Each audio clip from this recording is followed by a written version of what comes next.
வணக்கம். இது நிலா கிச்சன். இன்றைக்கி நாம் ஒரு இன்ட்ரெஸ்டிங்கான ரெசிபி தான் பார்க்க போகிறோம். திருப்பாகம், ஒரு ஸ்வீட்டு. ரொம்ப குயிக்காக பண்ணுற ஒரு ஸ்வீட் உண்டுன்னா அது இதுதான் சொல்லலாம். அந்த அளவுக்கு ஈஸியான ஒரு ஸ்வீட்டு, அதே டைமில் டேஸ்ட்டுக்கு குறவு கிடையாது. ரொம்ப ஒரு டேஸ்டான ஒரு ரெசிபி. திருநெல்வேலியில் ஃபேமஸான திருப்பாகத்தை இன்றைக்கி எப்படி பண்ணலாம் அப்படின்னு சொல்லிட்டு பார்க்க போகிறோம். அதுக்கு முன்னாடி எல்லாருமே நம்ம சேனலை சப்ஸ்கிரைப் பண்ணிவிடுங்க. வாங்க இப்போ வீடியோக்குள்ளெல்லாம் போகலாம். இதை முந்திரியை அரைச்சி போடுறதுனால நீங்கள் பார்த்தீங்கன்னா தெரியும், சின்ன சின்ன பிட்ஸ் தெரியும் ஒயிட் கலரில். இது நான் அன்றைக்கி நாட்டு சர்க்கரையில் பண்ணியிருக்கிறேன். நீங்கள் சுகரில் பண்ணுறதா இருந்தால் அந்த டிஃப்ரெண்ட் தெரியாது. அன்றைக்கி சுகருக்கு பதிலாக நாட்டு சர்க்கரையில் பண்ணியிருக்கிறேன். நீங்கள் சுகரில் பண்ணுறதா இருந்தால் பண்ணிக்கிங்க, இல்லைன்னா என்னை போல் நீங்களும் நாட்டு சர்க்கரையில் பண்ணுங்கள். ஸ்டார்ட் பண்ணுவோமா? 1 கப் அளவுக்கு முந்திரி பருப்பு. முந்திரி பருப்பு நல்ல கலரான ஒயிட்டாக இருக்கிற முந்திரி பருப்பு பார்த்து வாங்கிடுங்க, அப்போ நல்லாயிருக்கும். இதை பல்ஸ் மோடில் அரைச்சி எடுத்துக்கலாம். நைஸாக அரைக்கணும், மேக்ஸிமம் எவ்வளோ முடியுமோ அந்த அளவுக்கு அரைங்க. ஏன்னா ஒரேடியாக நீங்கள் விட்டீங்க அப்படின்னா முந்திரியிலேருந்து ஆயில் வெளியாக ஆரம்பிச்சிடும், அது கட்டிப்பிட்டு போகும். அதனால் விட்டு விட்டு பல்ஸ் மோடில் அரைச்சி எடுத்துக்கலாம். எல்லா மெஷர்மெண்ட்டுமே ஒரே கப்பில் மெஷர் பண்ணுங்கள்.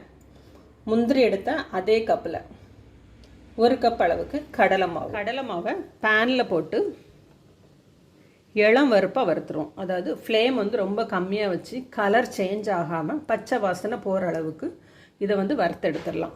ஆக்சுவலாக இது சுகர் வெள்ளை சர்க்கரையில் தான் பண்ணுவாங்க. நாம் கொஞ்சம் ஹெல்த்தியாக இருக்கணும் அப்படிங்கிறக்காக நான் இன்றைக்கி நாட்டு சர்க்கரையில் பண்ணுறேன். அதை யூஸ்வலாக ட்ரெடிஷ்னலாக பண்ணுறது ஒயிட் சுகர். ஒயிட் சுகரை அவாய்ட் பண்ணுறதுக்காக நான் நாட்டு சர்க்கரை போடுறேன்.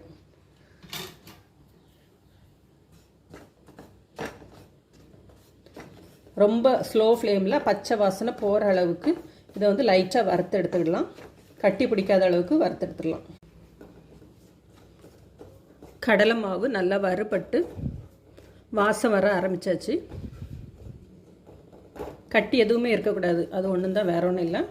கட்டி இருக்கிற மாதிரி இருந்தால் ஜல்லடையில் போட்டு சலிச்சு எடுத்துருங்க. ஃப்ளேம் இப்போ ஆஃப் பண்ணிடலாம். பாருங்கள், பொடி பண்ணின முந்திரி பருப்பு. இது போல் பூ மாதிரி உருந்துட்டுருக்கணும். நீங்கள் பல்ஸ் மோடில் போடாமல் மொத்தமாக அரைச்சிங்க அப்படின்னா எண்ணெய் ரிலீஸ் ஆகி ஒன்றா சேர்ந்துடும். அதனால தான் பல்ஸ் மோடில் அரைக்க சொன்னது. இப்போ ஈவனாக கலந்துட்டு முந்திரி 1 கப்பு, கடலை மாவு 1 கப்பு. இதுக்கு ஆக்சுவலாக 2 கப்பு சர்க்கரையிலேருந்து 2.5 கப் அளவுக்கு சர்க்கரை சேர்ப்பாங்க. நான் ப்ரௌன் சுகர், நான் ஒயிட் சர்க்கரைக்கு பதிலாக நாட்டு சர்க்கரை சேர்க்குறேன். 2.5 கப் அளவுக்கு நாட்டு சர்க்கரை. மெஷர்மெண்ட் ரொம்ப ஈஸி, எல்லாமே ஈக்குவல் அமௌண்ட்டு. 1 கப் முந்திரி, 1 கப் கடலை மாவு, 1 கப் பால், 2.5 கப்பு நாட்டு சர்க்கரை. இதை நல்லா கலந்துருங்க.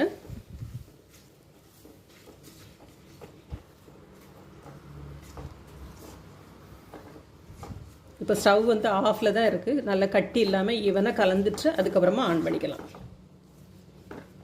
ரொம்ப ஒரு ஈஸியான ஸ்வீட்டு.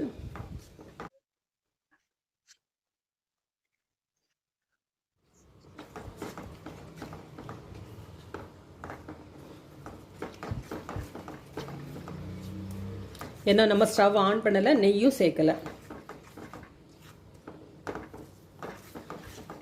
நல்லா கலந்தாச்சு, எல்லாமே நல்லா கரைஞ்சிச்சு. ரொம்ப ஒரு ஈஸியான ஸ்வீட்டு. பிகினர்ஸ் கூட ஈஸியாக பண்ணலாம், தப்புங்கிறது வரவே வராது. எந்த கப்பில் அளந்தமோ அதே கப்பில் 1 கப் அளவுக்கு கீ. கடலை மாவு 1 கப்பு, முந்திரி 1 கப்பு, பால் 1 கப்பு, நெய் 1 கப்பு. பாதியை இப்போ விட்டுறேன்.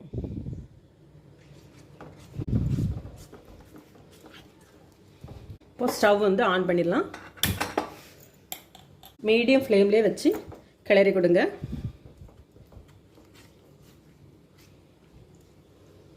நெய் கொஞ்சம் கொஞ்சமாக இனி விட்டு கொடுக்கலாம். நீங்கள் நாட்டு சர்க்கரை சேர்க்காமல் ஒயிட் சுகர் சேர்த்திங்க அப்படின்னா நல்ல ஒரு எல்லோ கலர். ஜிஞ்சர் ரூட் அப்படின்னு சொல்லுவாங்க.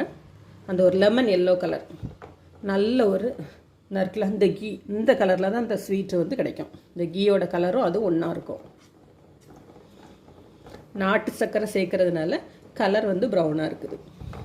இப்போ நிறைய பேர் ஒயிட் சுகர்லாம் சேர்க்குறது இல்லை, மேக்ஸிமம் முடிஞ்ச அளவுக்கு அவாய்ட் பண்ணுறோம். அதுக்காக தான் நானும் இன்றைக்கி நாட்டு சர்க்கரையில் செஞ்சு காமிக்கிறேன். ரொம்ப ஒரு குயிக்காக பண்ணிடலாம். எப்போவுமே சடனாக கெஸ்ட்டு வந்தால் கேசரி அதுதான் நமக்கு பண்ணி பழக்கம். இது பண்ணி பாருங்கள், இனி அடிக்கடி பண்ணுவீங்க. அவ்வளோ ஒரு ஈஸியான, அதே டைமில் ரொம்ப ஒரு டேஸ்டான ஒரு ரெசிபி. கேசரி செய்கிற டைம் தான் இதுக்கும் ஆகும். கெட்டிப்படம் ஆகுது, கொஞ்சம் கொஞ்சமாக நெய் சேர்த்துக்கிடும்.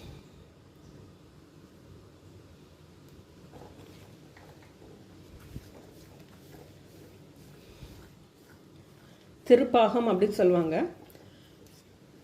திருநெல்வேலியில் ரொம்ப ஃபேமஸான ஒரு ஸ்வீட்டு.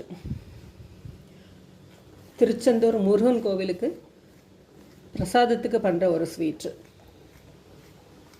ஒயிட் சுகரில் நீங்கள் செய்கிறதா இருந்தால் கொஞ்சமாக சாஃப்ரான் போட்டுடுங்க. அந்த கலர் வந்து நல்லாயிருக்கும், வாசமாகவும் இருக்கும், கலரும் நல்லாயிருக்கும். இதுக்கு தனியாட்டு முந்திரி திராட்சை எதுவுமே கிடையாது. ஏற்கனவே நம்ம முந்திரி வந்து அரைச்சி போட்டாச்சு. 1 கப் நெய்யுமே சேர்த்துருங்க. எந்த ஒரு ஸ்வீட் பண்ணுறதா இருந்தாலும், எந்த ஒரு டிஷ்ஷுமே மீடியம் ஃப்ளேமில் பண்ணி அந்த டைம் எடுத்து அது குக் ஆகச்சில் நல்லாயிருக்கும். சைடில் இருக்கையெல்லாம் நல்லா எடுத்து போட்டு கிளறுங்க.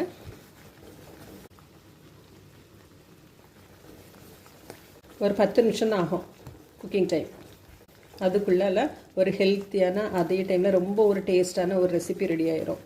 ஒரு ஸ்வீட்டு, அந்த முந்திரி, நெய், பால், கடலை மாவு எல்லாம் சேர்ந்து அந்த வாசம் வந்து ரொம்ப நல்லாயிருக்கும். தேவைப்பட்டுனா உங்களுக்கு ஆப்ஷனலாக சாஃப்ரான் சேர்த்துடுங்க, குங்குமப்பூ. நான் நாட்டு சர்க்கரையில் சேர்க்குறதுனால சாஃப்ரான் சேர்க்கலை. ஒயிட் சுகரில் சேர்த்தா கண்டிப்பாக வந்து சாஃப்ரான் போட்டுடுங்க. நெய் மொத்தமாக விட்டாச்சு. பாருங்கள், ஆல்மோஸ்ட் ரெடி ஆயிடுச்சு. எந்த அளவுக்கு ஒட்டாமல் அப்படி சுற்றி விட்டால் வருது பார்த்தீங்களா? இந்த பதத்தில் இப்போ ஸ்டவ் வந்து ஆஃப் பண்ணிடலாம். பிளேட்டுக்கு ட்ரான்ஸ்ஃபர் பண்ணிடுவோம். திருநெல்வேலி திருப்பாகம் ரெடி ஆயிடுச்சு. இதே போல் நீங்களும் செஞ்சு பாருங்கள். செஞ்சு பார்த்துட்டு எப்படி இருக்குது அப்படின்னு சொல்லிட்டு ஃபீட்பேக் கொடுங்க. தேங்க்யூ.